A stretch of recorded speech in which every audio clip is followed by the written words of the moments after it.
जहां एक और लाल सागर में ईरान समर्थक हूती विद्रोहियों के हमले लगातार बढ़े हैं। हूती विद्रोही अपने ड्रोन और मिसाइलों से हमले कर रहे हैं। दुनिया भर पर व्यापार को लेकर संकट पैदा हो गया है। वहीं इजरायल का साथ दे रहा अमेरिका इन हमलों का मुंह तोड़ जवाब दे रहा है।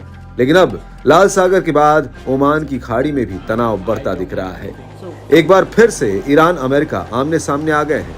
ईरान की नौसेना ने ओमान की खाड़ी में एक अमेरिकी तेल टैंकर जब्त कर लिया है, जिसमें सैन्य वर्दी में कुछ हथियारबंद लोग सवार थे। इसमें चालक दल के 19 लोगों में 18 लोग फिलीपींस के नागरिक हैं, जबकि एक ग्रीस का रहने वाला है।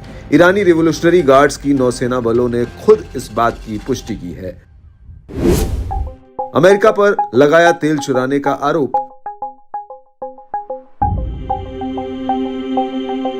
ईरान की नौसेना के मुताबिक अमेरिकी जहाज सेंट निकोलस का इस्तेमाल पिछले साल अमेरिका ने तेल चोरी करने में किया था। तब इसका नाम स्वेज राजन था। नौसेना ने अमेरिका से बदला लेने के लिए इस जहाज को जब्त किया और अदालती आदेश का पालन किया है। ईरान का बयान United kingdom maritime trade operations की टिप्पणी के बाद आया है, जिसके मुताबिक कुछ हथियारबंद लोगों ने सेंट निकोलस नाम के जहाज को अपने कब्जे में ले लिया, जिसका मालिक ग्रीस का एम्पायर नेविगेशन है, जबकि इस पर मार्शल आइलैंड का झंडा लगा है। सेंट निकोलस जहाज पर हथियारबंद लोग सवार हुए और वे ईरान में बंदरे जस की तरफ मुड़ गया। कहां जा रहा था ये जहाज? ये जहाज 1.45 लाख टन कच्चे तेल से भरा था और इराक के बसरा से तुर्की के अलीगा जा रहा था। स्वेज नहर के रास्ते जा रहे जहाज को ईरान ने जब्त कर लिया।